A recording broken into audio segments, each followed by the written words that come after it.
रहमतुल्लाह अलैह के मकान की दीवार गिर गई।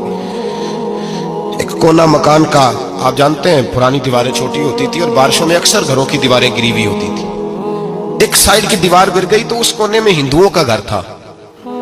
अब मिस्त्री साहब रात को आए, उनसे बात हुई तो कहने लगे सवेरे काम शुरू करूंगा। कहा एक दो साहब ने कि हिंदुओं का घर साथ है और वो दुश्मन भी बड़े ज्यादा है, तो रात को ही हो जाए। कहने लगा जी नहीं, मेरी मजबूरी है, मजदूर कहाँ से लाऊंगा, बड़े मामलात है, सवेरे शुरू होंगे। अब रात को मौलाना ज़फ़रुद्दीन बिहारी अलैहि रहमा कहते हैं बच्चे मदरसे के, बाकी सारे लोग, सबको जमा किया गया, चूंकि उस तरफ से थोड़ा खतरा था हिंदुओं की जानिब से।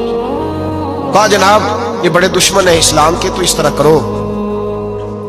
तरह करो कि 2-3 बच्चों की ड्यूटी लगाएं या कुछ लोगों की यहाँ रात को पहरा दिया जाए। ठंड भी बड़ी ज्यादा थी, खड़ा होना भी मुश्किल था।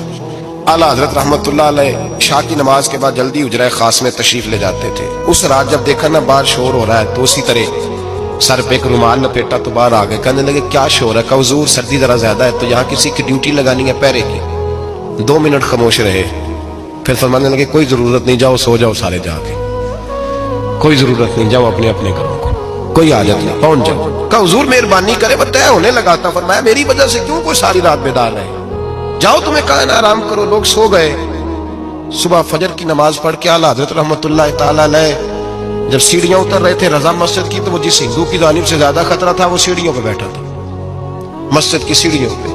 सब लोगों की तवज्जो हो गई। कहने लगा मौलाना मैं कलमा पढ़ने आया हूं, मुझे कलमा पढ़ा के मुसलमान कर दो, मैं कलमा पढ़ने आया हूं, मुसलमान करें। लोगों की तवज्जो, आला फरमाने लगे नहीं अभी तो इंतजार कर, थोड़ी देर के, अच्छी तरह सोच ले, जज्बाती फैसला ना कर, ये तू आ रहा है। ये कह के जब 2 सीढ़ियां नीचे उतरे उसके पास से तो उसने पैर थाम लिए। कहने लगा वैसे तो ना करो, रोने लगा। आला हज़रत रहमतुल्लाह ने कलमा पढ़ाया, कुछ बातों की नसीहत फरमाई, तशरीफ ले गए। घेरने वाले घेर के बैठ गए। कहने लगे हमें भी बता पतला कैसे है। कहने लगा दीवार गिर गई, आधी रात के वक्त, आधी रात तक इंतजार करता रहा, पहरेदार कोई नहीं, तो 2 तलवारें लेकर जब मैं इनके मकान की जानिब बढ़ा, मैंने कहा गर्दन काटूंगा और काट करके निकलूंगा। कहता है जब मैं करीब आया तो 2 शेर खड़े थे, ऊपर से पलट के आया तो फिर खड़े थे, इधर से पलट के आया तो फिर खड़े थे।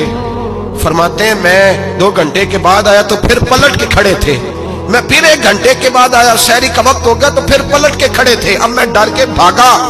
कहते हैं फाजिल बरेलवी ने अपनी खिड़की से मुंह बाहर निकाला। कहने लगे और कितना तजर्बा करेगा, मुझे तू लावारिस समझता है? लावारिस हूं मैं, और कितना तजर्बा करेगा, बस कर मान जा। मैंने कहा हुजूर ये कौन है, मुझे बताइए तो सही ये कौन है। तो कहने लगे मैंने सारी जिंदगी रसूलुल्लाह की अजमत का दिफा किया है, सारी जिंदगी गौसे आजम के नारे लगाए हैं। अभी तो ये मदद सिर्फ गौस पाक जैलानी की भेजी हुई है, अभी तो गौसे आजम की भेजी हुई मदद है। मौला अली अभी पीछे हैं, 2 जहां के महबूब अभी इससे पीछे हैं, वो तो अभी पीछे हैं, पीछे खड़े हैं कि जरूरत पड़ी तो हम भी तैयार बैठे हैं। ओ भाई आज रिवाज हो गया, रिवाज। मैंने 2-4 दिन पहले भी कहा था, लोग कहते नहीं कोई नहीं जरूरत, सामने सारा कुछ नजर आ रहा है। ओ खुदा के बंदो याद रखो, निस्बत है बड़ी चीज, जाने तगो दो में। अगर किसी को निस्बत मुयस्सर आ गई ना, निस्बत, खाली दामन ही मिल गया, तेरे हाथ में कुछ है तो होनी चाहिए ना, खाली दामन ही तुझे किसी का मुयस्सर आ गया तो तू बच गया।